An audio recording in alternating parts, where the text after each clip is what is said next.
Good morning.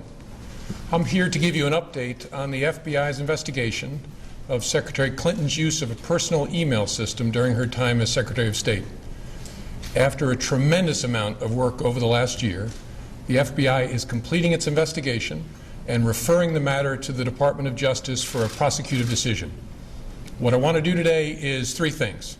I want to tell you what we did, I want to tell you what we found, and I want to tell you what we're recommending to the Department of Justice. This is going to be an unusual statement in at least a couple of ways. First, I'm going to include more detail about our process than I ordinarily would, because I think the American people deserve those details in a case of intense public interest. And second, I have not coordinated this statement or reviewed it in any way with the Department of Justice or any other part of the government. They do not know what I'm about to say. But I want to start by thanking the FBI employees who did remarkable work in this case. Once you have a better sense of how much we have done, you will understand why I am so grateful and so proud of their work. So first, what we have done. This investigation began as a referral from the Intelligence Community Inspector General in connection with Secretary Clinton's use of a personal email server during her time as Secretary of State. The referral focused on whether classified information was transmitted on that personal system.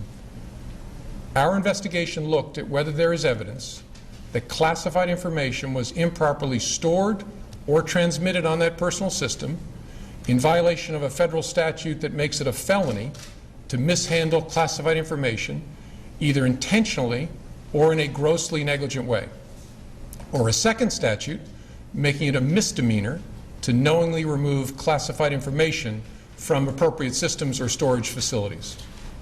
And consistent with our counterintelligence responsibilities, we have also investigated to determine if there is evidence of computer intrusion by nation states or by hostile actors of any kind. Now, I have so far used the singular term email server in describing the referral that began our investigation. It turns out to have been more complicated than that. Secretary Clinton used several different servers and administrators of those servers during her 4 years at the State Department. And she also used numerous mobile devices to send and to read email on that personal domain. As new servers and equipment were employed, older servers were taken out of service, stored, and decommissioned in various ways. Piecing all of that back together to gain as full an understanding as possible of the ways in which personal email was used for government work has been a painstaking undertaking, requiring thousands of hours of effort. For example, when one of Secretary Clinton's servers was decommissioned in 2013, the email software was removed. That didn't remove the email content, but it was like removing the frame from a huge unfinished jigsaw puzzle and then dumping all the pieces on the floor. The effect was that millions of email fragments ended up in the server's unused or slack space. We searched through all of it to understand what was there and what parts of the puzzle we could put back together again. FBI investigators also read all of the approximately 30,000 emails that Secretary Clinton provided to the State Department in 2014. Where an email was assessed as possibly containing classified information, the FBI referred that email to any government agency that might be an owner of that information, so that agency could make a determination as to whether the email contained classified information at the time it was sent or received, or whether there was reason to classify it now, even if the content had not been classified when it was first sent or received. And that's the process sometimes referred to as up-classifying. From the group of 30,000 emails returned to the State Department in 2014, 110 emails in 52 email chains have been determined by the owning agency to contain classified information at the time they were sent or received. 8 of those chains contained information that was top secret at the time they were sent. 36 of those chains contained secret information at the time, and 8 contained confidential information at the time. That's the lowest level of classification. Separate from those, about 2,000 additional emails were up-classified to make them confidential. those emails had not been classified at the time that they were sent or received. The FBI also discovered several thousand work-related emails that were not among the group of 30,000 emails returned by Secretary Clinton to State in 2014. We found those emails in a variety of ways.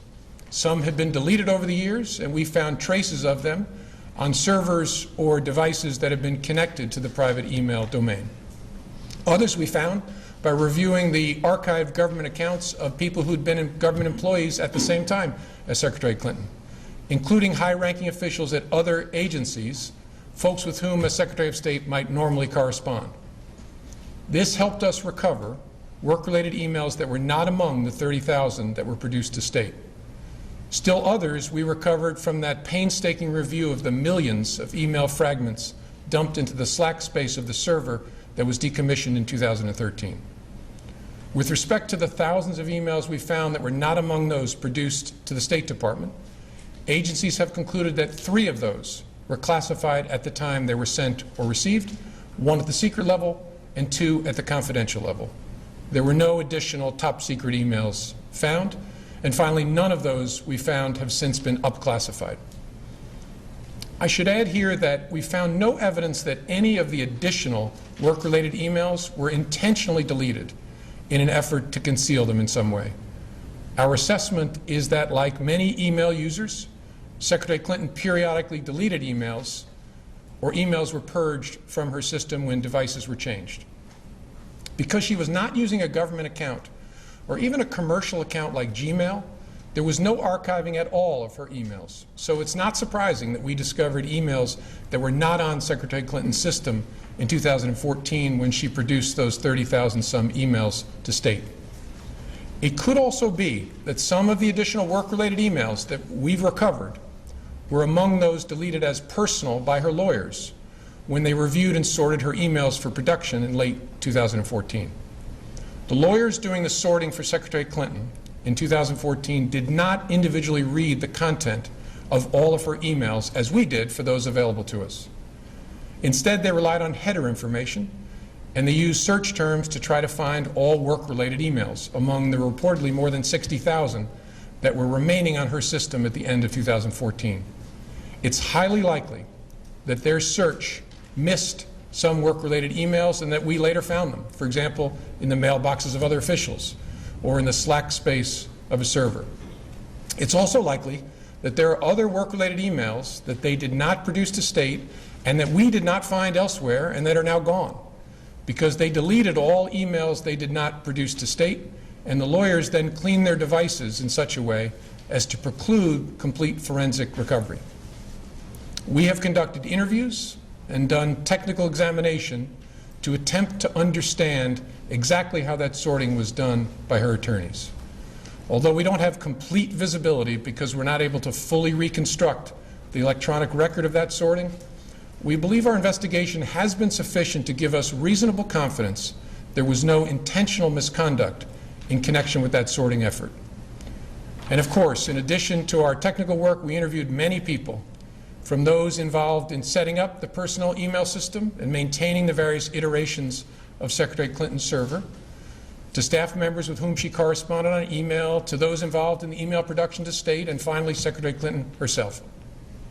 Last, we have done extensive work to try to understand what indications there might be of compromise by hostile actors in connection with that personal email system. So that's what we've done. Now let me tell you what we found. Although we did not find clear evidence that Secretary Clinton or her colleagues intended to violate laws governing the handling of classified information, there is evidence that they were extremely careless in their handling of very sensitive, highly classified information.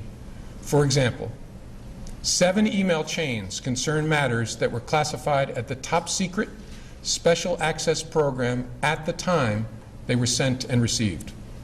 Those chains involve Secretary Clinton both sending emails about those matters and receiving emails about those same matters. There is evidence to support a conclusion that any reasonable person in Secretary Clinton's position or in the position of those with whom she was corresponding about those matters should have known that an unclassified system was no place for that conversation. In addition to this highly sensitive information, we also found information that was properly classified as secret by the U.S. intelligence community at the time it was discussed on email. That is, excluding any later up-classified emails. None of these emails should have been on any kind of unclassified system, but their presence is especially concerning because all of these emails were housed on unclassified personal servers, not even supported by full-time security staff like those found at agencies and departments of the United States government, or even with a commercial email service like Gmail. I think it's also important to say something about the marking of classified information.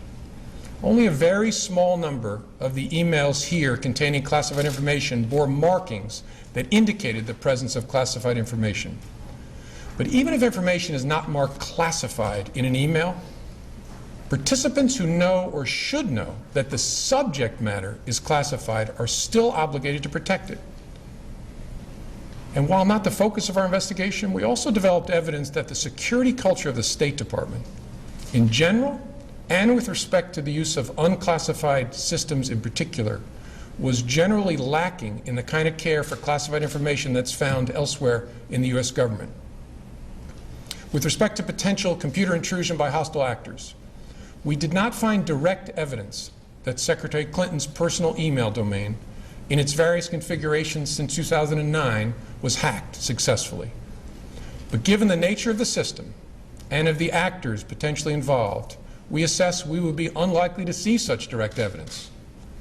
We do assess that hostile actors gained access to the private commercial email accounts of people with whom Secretary Clinton was in regular contact from her personal account. We also assess that Secretary Clinton's use of a personal email domain was both known by a large number of people and readily apparent. She also used her personal email extensively while outside the United States, including sending and receiving work-related emails in the territory of sophisticated adversaries. Given that combination of factors, we assess it is possible that hostile actors gained access to Secretary Clinton's personal email account. So that's what we found. Finally, with respect to our recommendation to the Department of Justice, in our system, the prosecutors make the decisions about whether charges are appropriate based on evidence that the FBI helps collect. Although we don't normally make public our recommendations to the prosecutors, we frequently make recommendations and engage in productive conversations with prosecutors about what resolution may be appropriate given the evidence. In this case, given the importance of the matter, I think unusual transparency is in order. Although there is evidence of potential violations of the statutes regarding the handling of classified information, our judgment is that no reasonable prosecutor would bring such a case. Prosecutors necessarily weigh a number of factors before deciding whether to bring charges. There are obvious considerations like the strength of the evidence, especially regarding intent. Responsible decisions also consider the context of a person's actions and how similar situations have been handled in the past. In looking back at our investigations into the mishandling or removal of classified information, we cannot find a case that would support bringing criminal charges on these facts. All the cases prosecuted involved some combination of clearly intentional and willful mishandling of classified information or vast quantities of information exposed in such a way as to support an inference of intentional misconduct or indications of disloyalty to the United States or efforts to obstruct justice. We do not see those things here. To be clear, this is not to suggest that in similar circumstances, a person who engaged in this activity would face no consequences. To the contrary, those individuals are often subject to security or administrative sanctions, but that's not what we're deciding now. As a result, although the Department of Justice makes final decisions on matters like this, we are expressing to Justice our view that no charges are appropriate in this case. I know there will be intense public debate in the wake of this recommendation, as there was throughout the investigation. What I can assure the American people is that this investigation was done honestly, competently, and independently. No outside influence of any kind was brought to bear. I know there were many opinions expressed by people who are not part of the investigation, including people in government. But none of that mattered to us.